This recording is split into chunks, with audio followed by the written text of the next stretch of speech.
વાર્તા છે 40મીનો બીજો ભાગ. શ્રી જીવન ઘડતરના પ્રેરક પ્રસંગોના લેખક છે હરીશચંદ્ર. હું લખીશ નહીં તો તમે સમજી જાજો.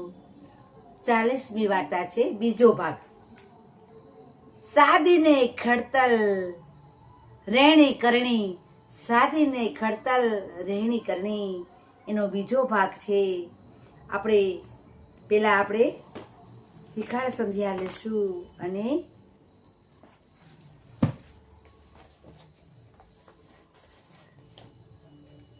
ગણપતિ દાદાને મોર કરશું. હે ગણપતિ દાદા, અમે જે કાંઈ અમારા પ્રોગ્રામમાં છે એમાં તમે આખું પરિવાર હાજર રહેજો. મારી ભૂલચૂક થાય તો માફ કરજો. આપણે સવારે ઉઠતા, બપોરે જમતા, સાંજે સૂતા, આખા ફેમિલીમાં તમે વાંચો. એથી કરીને આપણા બાળકોને અત્યારની પેઢીના જુઓ છો ને કેવા કેવા કિસ્સા બને છે અને કેવા કેવા ગરડાઓ દુઃખી થાય છે. એને આશ્રમમાં 50,000 પેન્શન આવતું હોય તો કે ના, મારે એનો છે, મારે એને 2 રોટલી ઘડીને દેવી પડે છે. બોલો, આટલી આવક હોય છે તો એને ગરડાઓ પોસાતા નથી, તો એ લોકોને બિચારાને આશ્રમમાં જવું પડે છે. 50,000ની આવક હોય છે, પોતે લાખ રૂપિયા પાડતા હોય છે, તો એ મા બાપને એને 2 ટંક રોટલા આપવા પડે તો દાખલો પડે છે. સાસુ સસરા ગમતા નથી, તો આપણે ઈચ્છી કરી અને આપણી પરિસ્થિતિ ખરાબ ના થાય જેવી તમે તમારા માવતરની કરી છે એવી આપણી પરિસ્થિતિ ના થાય તો તમે બાળકોને તમે ખાસ બાળ સંસ્કાર કેન્દ્રમાં મોકલજો અને ફેમિલીમાં સાથે સંયુક્તમાં તમે કેન્દ્રમાં જાજો. અને આપણે એક લેશું વિખાડ સંધ્યા. એક કરાગ્રે વસતે લક્ષ્મી, કરમૂલે સરસ્વતી, કરમધ્યે તુ ગોવિંદમ, પ્રભાતે કર દર્શનમ, સમુદ્ર વસને દેવી, પર્વત સ્તન મંડલે, વિષ્ણુ પત્ની નમસ્તુભ્યમ, પાદ સ્પર્શ સ્વમે, વસુદેવ સુતમ દેવમ, કંસ ચારુણમર્દનમ, દેવકી પરમાનંદમ, કૃષ્ણમ વંદે જગતગુરુ, કૃષ્ણમ વંદે જગતગુરુ. જો આપણે એવા છીએ બીજો ભાગ, 40મીનો બીજો ભાગ. આ બધા કામો માટે સુભાષે નાનપણથી જ પોતાના શરીરને ઘડ્યું હતું. જો એને આવા કામ કરવાતા ને તો પોતે નાનપણથી જ એમાં ઉતરી ગયા હતા અને નાનપણથી જ ઘેર જઈ બધા બીમાર લોકોને દવા આપવા જતા, દુખિયાના ગરીબ માણસોને એને જમાડવા જતા. અને ગરીબ લોકો હોય એની પાસે કપડાં ના હોય તો જે સાહુકાર હોય એની પાસેથી કપડાં લઈ આવી, એની કે થોડા જૂના પાના કપડાં હોય તો લઈ આવી અને ગરીબ માણસોને આપી આવતા. આવી જ રીતના પોતે નાનપણથી જ આ ઘડતરમાં પોતે પસાર થયા હતા. એટલે એને તો કાંઈ અજુગતું લાગે નહીં. પોતાની રહેણી કરણી તેને પહેલેથી જ ઘણી સાદી અને ખડતલ રાખી હતી. સાદી, સિમ્પલ અને ખડતલ પોતે હતા. જરૂર પડે ઉપવાસ પણ ખેંચી કાઢવા.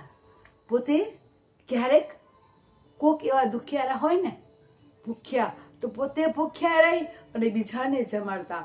પોતે એ પણ કસોટી ભોગવી લેતા. એમ જો એને નાનપણથી કેટલું એનામાં ઓલું હતું. પોતે ભૂખ્યા રહેતા અને બીજાને જમાડતા. આ કળિયુગમાં એવું ન બને. બીજા જાય તેલ પીવા, આપણે આપણું કરીએ. હંમેશા કોકના દુઃખમાં ભાગ લેવાનું, કોઈની ઈર્ષા નહીં કરવાની, કોઈની અદેખાઈ નહીં કરવાની. બની શકે તો કોકને ભૂખ્યા હોય એને બટકું રોટલો તમે ખવડાવો, એને પૈસા ન આપો તો કાંઈ નહીં, પણ એને પાસે બેસીને જવાડો ને તો એની આતેડી જેટલી દુઆ આપે ને એવી 7 પેઢી તમારી તરી જાય. તો તમે કોઈ દિવસ દુઃખી ના થાવ. તમે બને તો દયા ભાવના રાખવાની. વિચાર કરો, સુભાષચંદ્ર નાનપણથી જ પોતે એટલા ટેવાઈ ગયેલા હતા. રહેણી કરણી તેણે પહેલેથી જ ઘણી સાદી અને ખડતલ રાખી હતી. જરૂર પડે તો ઉપવાસ પણ ખેંચી કાઢવા ગમે તેવી ઠંડીમાં સાદા કપડે ફરવું હરવું અને વગેરે તેને માટે સામાન્ય વસ્તુ બની ગઈ હતી.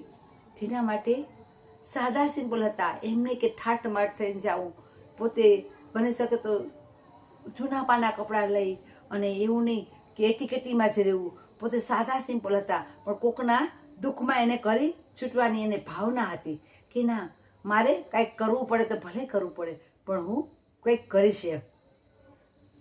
તો આવી જ એની ફરવું હરવું અને વગેરે તેને સામાન્ય વસ્તુ બની ગઈ હતી.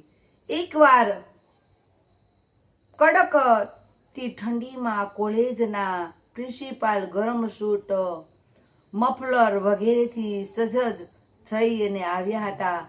એકવાર શું કે છે, સ્કૂલમાં ગરમ મફલર માથે અને સજીને કોટ પહેરીને આવ્યા હતા.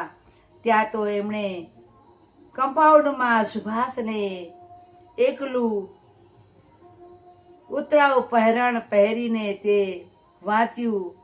વાંચતો બેઠેલો જોયો. ખમીસ પહેરી, જો પાછું વાંચું છું.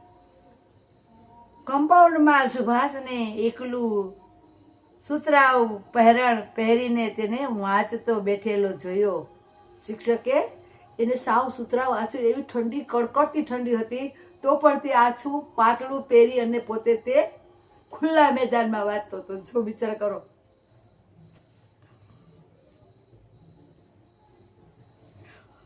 તની બિલકુલ ઠંડી ટાઢ વધી લાગતી. પ્રિન્સિપાલે તો નવાઈ પામીને પૂછ્યું, ના સાહેબ, કેમ તને બિલકુલ ટાઢ નથી લાગતી? પ્રિન્સિપાલે નવાઈ પામીને પૂછ્યું, સાહેબ કેમ? એટલે સુભાષે ઊભા થઈને પ્રિન્સિપાલના સાહેબના ઉઘાડા મોં પર હાથ મૂક્યો અને પૂછ્યું, આપને અહીં ટાઢ લાગે છે સાહેબ? શું તમને ઠંડી લાગે છે? એને મોં પર વાત કરીને પૂછ્યું કે સાહેબ, ના મને તો નથી લાગતી, તમને ઠંડી લાગે છે? ના, મોઢું તો કાયમ જ ખુલ્લું રહે ને, એટલે મોઢે ટાઢ ન લાગે. તો સાહેબ, હું પણ કાયમ આ પહેરવેશ રહું છું, એટલે મને ટાઢ નથી લાગતી. સુભાષે જવાબ દીધો, હું કાયમ આ પહેરવેશમાં રહું છું, એટલે મને પણ ઠંડી નથી લાગતી એમ. બિચારો લાગતી હોય તોય પોતે એમ કે છે, ના મને સાહેબ ઠંડી નથી લાગતી એમ. સાવ પાતળું, એવી કડકડતી ઠંડી હતી. એમાં પોતે પાતળો જભ્ભો પહેર્યો હતો, નહોતું કાંઈ પહેર્યું, માથે બાંધ્યું નહોતું. આપણે હોય તો ના, મારો છોકરો ઠરી જશે, એને તો આમ પહેરાવી, ટોપી પહેરાવી, માથે મફલર બાંધી અને વીંટોળીને આપણે લઈ જઈએ આપણા બાળકને. પણ એનામાં છે દયા ભાવના હતી એમ. કોકના દુઃખમાં ભાગ લેવાની એનામાં વૃત્તિ હતી. નાનપણથી સુભાષે આ રીતે પોતાના શરીરને કેળવ્યું. સુભાષે નાનપણથી જ આ રીતે પોતે એનું શરીર એને કેળવ્યું.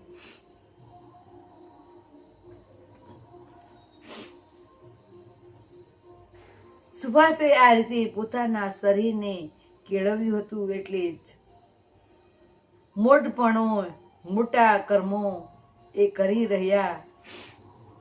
જો પોતે નાનપણથી આવી રીતે પરિસ્થિતિમાં પસાર થયા હોય ને, મોટા થાય ને તો એને અભિમાન કે અહમ ના આવે, કે ઘમંડ ના આવે.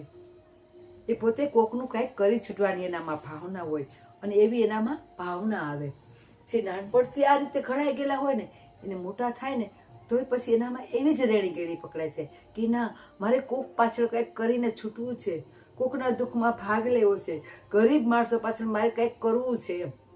એનામાં પહેલેથી જ આવી રેડી ગેડી રહે.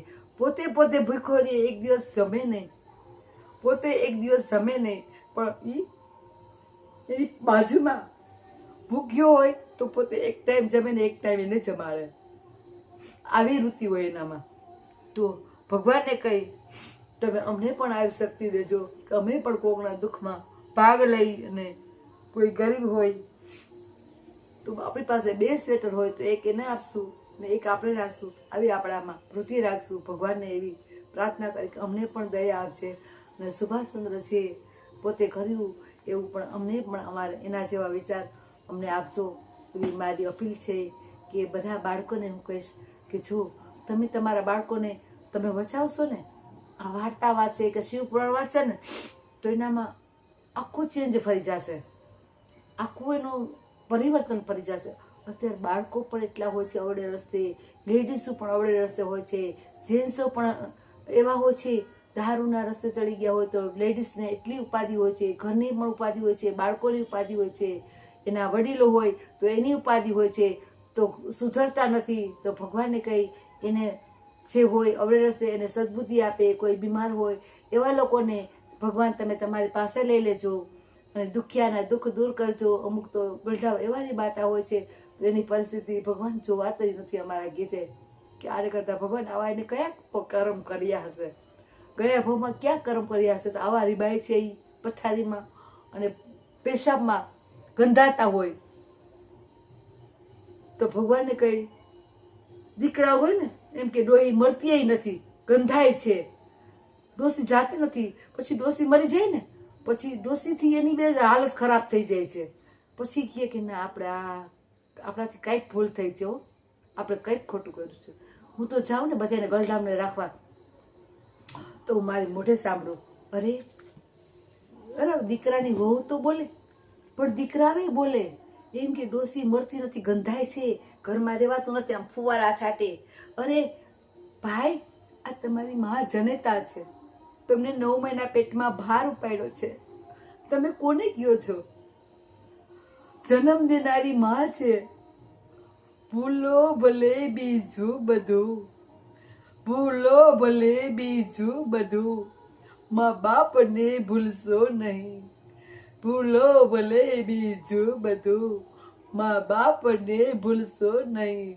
અગણિત છે ઉપકાર એના, અગણિત છે ઉપકાર એના, સ્નેહને વિસરશો નહીં.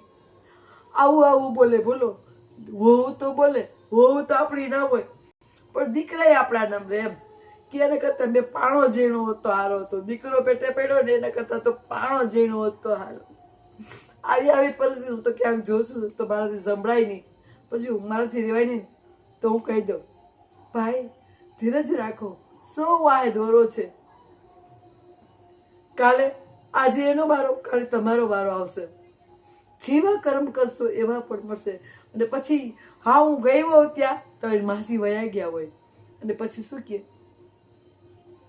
મને કાંઈક દેખાય છે, મને કાંઈક દેખાય છે, મને કાંઈક દેખાય છે, મને ગભરામણ થાય છે, મને રહેવાતું નથી, હું હમણાં વહી જઈશ ઉપર, હું હમણાં આવા એક્શન કરે. પણ મેં કીધું તમને કોઈ નથી દેખાય, આપણે એને મળે તો ના કહેવાય. તમને તમારા માવતર દેખાય છે, તમે માવતરને જે રિભાઈ છે ને, જે તમે શબ્દો એને બોલ્યા છો ને એ તમને ખટકે છે, તમારા હૃદયમાં પાછા આવે છે. જે તમે એને બોલ્યા છો ને એ શબ્દો તમારા હૃદયમાં પાછા. કોઈ દિવસ ગલઢાઓની હાય નહીં લેતા, એને ખોટું લાગે એવું 2 શબ્દ ના બોલતા, એને હૃદયને આત્માને દુઃખ થાય એવું ના બોલતા. મારા મિત્રો, મારા ભાઈઓ, મારા બહેનો, મારી રિક્વેસ્ટ છે તમને, લાઈક ના કરો તો કાંઈ નહીં, શેર ના કરો તો કાંઈ નહીં, સબસ્ક્રાઈબ ના કરો તો કાંઈ.